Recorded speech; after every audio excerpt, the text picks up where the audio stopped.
আগামী 2রা আগস্ট 2026 মঙ্গল বৃষ রাশি থেকে মিথুন রাশিতে প্রবেশ করবে।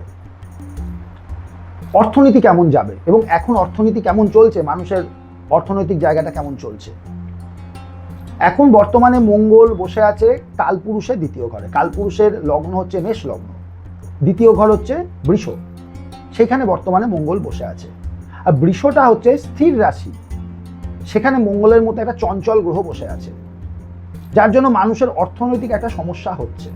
শুধু এটাই না, ওই মঙ্গলটাকে মিনে শনি বর্তমানে অবস্থান করছে, সেই শনি তৃতীয় দৃষ্টিতে মঙ্গলটাকে দেখছে। তৃতীয় দৃষ্টি আছে শনির, সেই তৃতীয় দৃষ্টি পড়ছে বৃষতে অবস্থিত মঙ্গলের ওপরে, যার জন্য একটা ভয়াবহ অর্থনৈতিক সমস্যা বিভিন্ন মানুষের চলছে। আর কোনো মানুষের জন্মছকে যদি দ্বিতীয় ঘরে মঙ্গল অবস্থান করে, তার অর্থনৈতিক জীবন খুব একটা ভালো হবে না।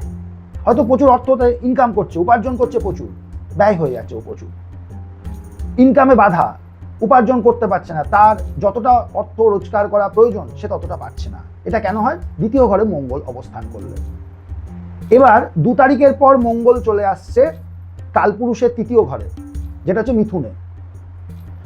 1947 সালের 15ই আগস্ট রাত্রি 12টা 5, এটা যদি আমাদের ভারতবর্ষের জন্ম সময় এবং জন্ম তারিখ আমরা বিচার করতে যাই, তাহলে ভারতবর্ষের লগ্ন হচ্ছে বৃষ লগ্ন। তাহলে বৃষের দ্বিতীয় ঘরে মঙ্গল প্রবেশ করবে এবং তাকে কে রাহু দেখবে নবম দৃষ্টিতে। রাহু বর্তমানে আছে কুম্ভ রাশিতে, সেই কুম্ভ রাশি থেকে রাহুর নবম দৃষ্টি পড়বে মিথুনে অবস্থিত মঙ্গলের ওপর, যার জন্য ভারতবর্ষের অর্থনৈতিক সমস্যা প্রচুর পরিমাণে বেড়ে যাবে, মানুষ আরো বেকার হয়ে যাবে। এরপরে কি হচ্ছে, বৃহস্পতি আছে কর্কট রাশিতে তুঙ্গ স্থানে এবং সিংহে আছে কেতু। মিথুনে যখনই মঙ্গল প্রবেশ করবে, বৃহস্পতি পাপকর্তারি যোগের মধ্যে পড়ে যাবে, মানে বৃহস্পতির দুদিকে দুটো অশুভ গ্রহ অবস্থান করবে।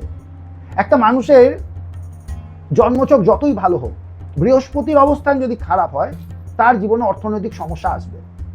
তাই বৃহস্পতি যেহেতু পাপকর্তারি যোগের মধ্যে পড়ে যাচ্ছে, দোষের মধ্যে, সেই জন্য সারা পৃথিবী জুড়ে একটা অর্থনৈতিক টালমাটাল চলতে থাকবে এবং এটা দীর্ঘদিন চলবে। তাই আপনারা বুঝে শুনে খরচা করুন, না হলে আপনাদের উপার্জন করা খুব কঠিন হয়ে যাবে সামনে। এর থেকে বাঁচার উপায় কি? আবারও বলছি, হনুমান চল্লিশা পাঠ করুন, নৃসিংহ স্তোত্র পাঠ করুন এবং পারলে মা দুর্গার অর্গলা স্তোত্র প্রতিদিন একবার করে পাঠ করুন। দেখবেন অনেকটা ভালো ফল আপনারা পাবেন।